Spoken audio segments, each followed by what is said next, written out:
Պարոն նախագահ, մի խնդրանք միայն օրվա խորհրդի հետ կապված քաղաքական հարցերի ուղղակի չեմ պատասխանելու։ Բայց քաղաքական Կարծում եմ այս հոսքից տեսնում եք, որ ոչ մի բան մոռացված չի եւ չի մոռացվելու երբեք։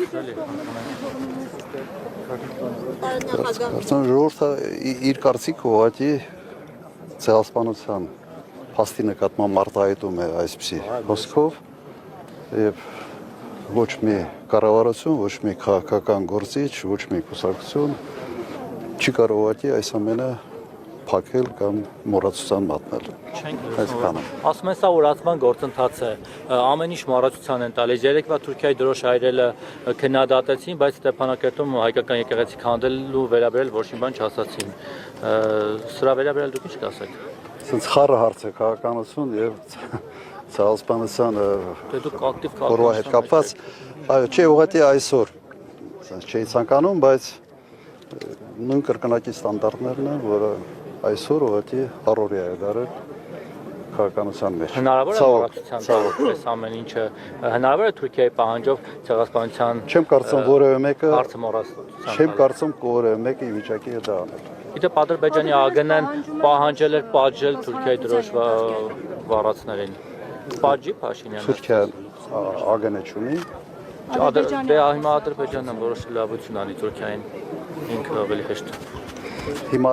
նայեք, ես ընդհանրապես որևէ երկրի դրոշ վառելու կողմնակից չեմ, բայց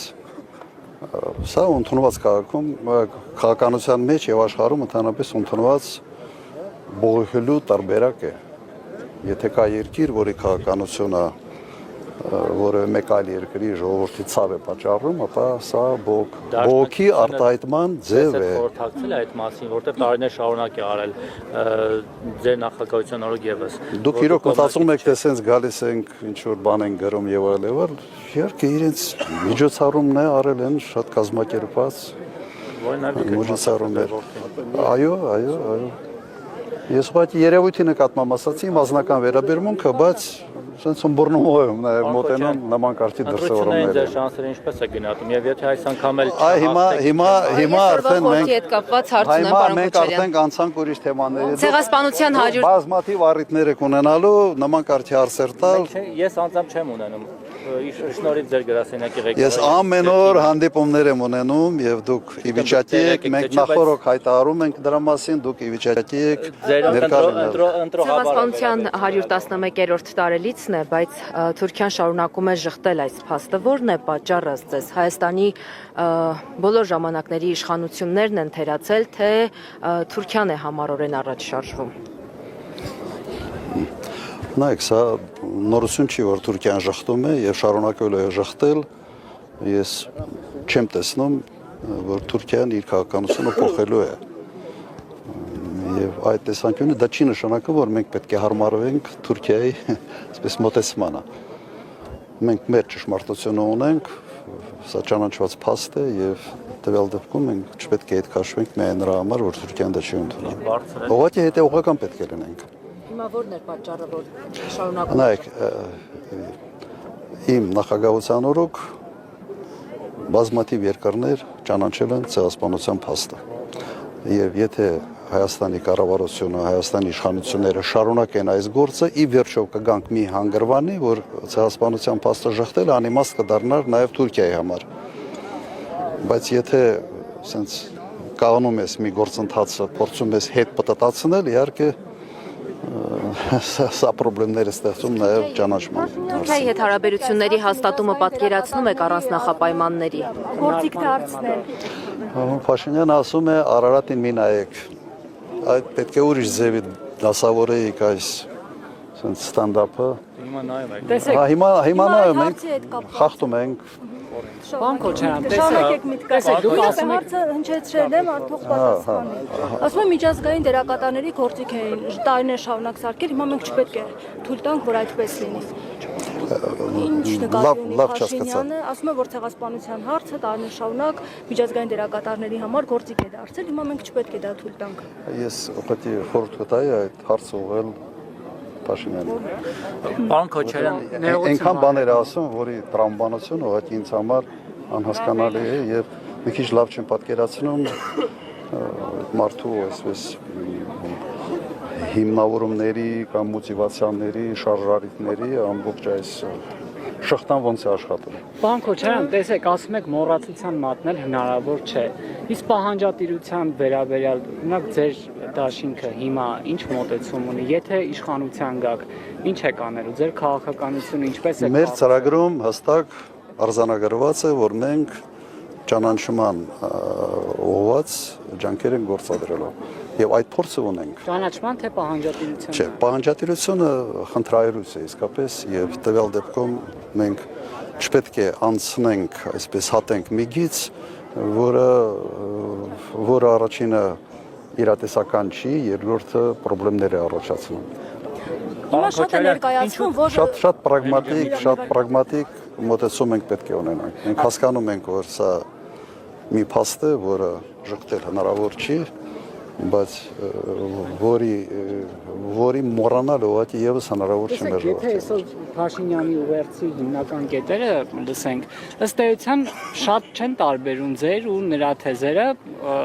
միայն դուք նաեւ ճանաչման հարցն եք առաջնային դիտարկում։ Իրոք։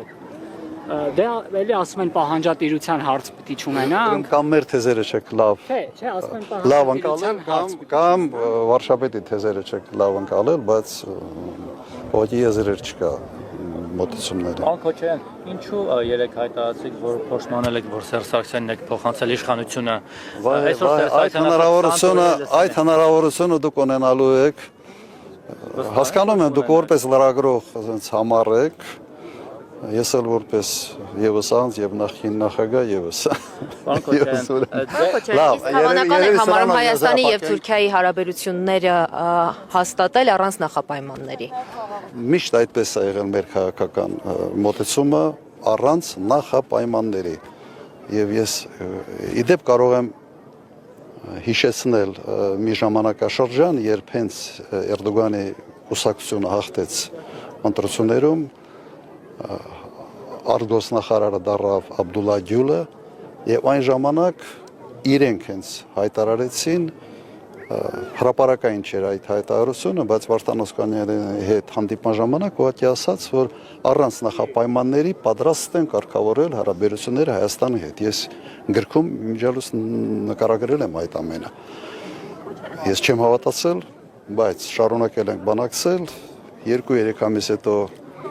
ասացին ոնց որ այդքան էլ հեշտ չի,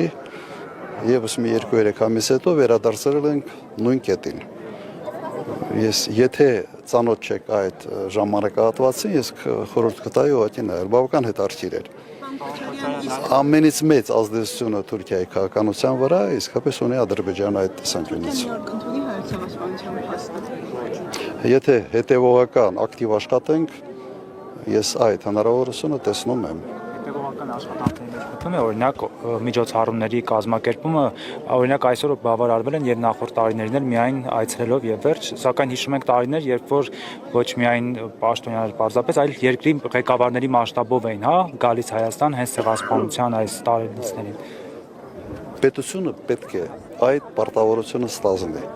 Եթե պետական կառույցներով հետևողական աշխատանք չկատարես, ուղղակի ոչինչ բանի չես հասնելու։ Հիմա պետությունը հետ է քաշում այս հարցից։ Ճիշտ այնպես, ինչպես հետ քաշվեցին Արցախի պաշտպանելու հարցից։ Եվ մենք տեսանք, թե արդյունքը ինչպիսին էր։ Այս հարցը ուզում է համբերություն, հետևողական աշխատանք եւ իմ առաջարկը ասենց ագրեսիվ աշխատանքի մասին չի, դիվանագիտական, հետևողական, բոլոր հնարավոր լծակները օգտագործելով, բայց առանց լրացուցիչ թշնամանքի ավելացման։ Սա է ճիշտ ճանապարհը։ Հատկապես մենք գործ ունենք մի մեծ հարևան երկրի հետ, որի հետ հարաբերությունները նաև ցանկանում ենք վերականգնել եւ բանակցում ենք այդ ուղղությամբ բավական ակտիվ ժամանակին։ Քոչարյան, Արցախի հայաթափումն ու բռնի զավթումը դուք կապում եք ցեղասպանության շղթման հետ։ Ստես որ կողմով։ Առաջիկայում ակտիվիստ կտակ։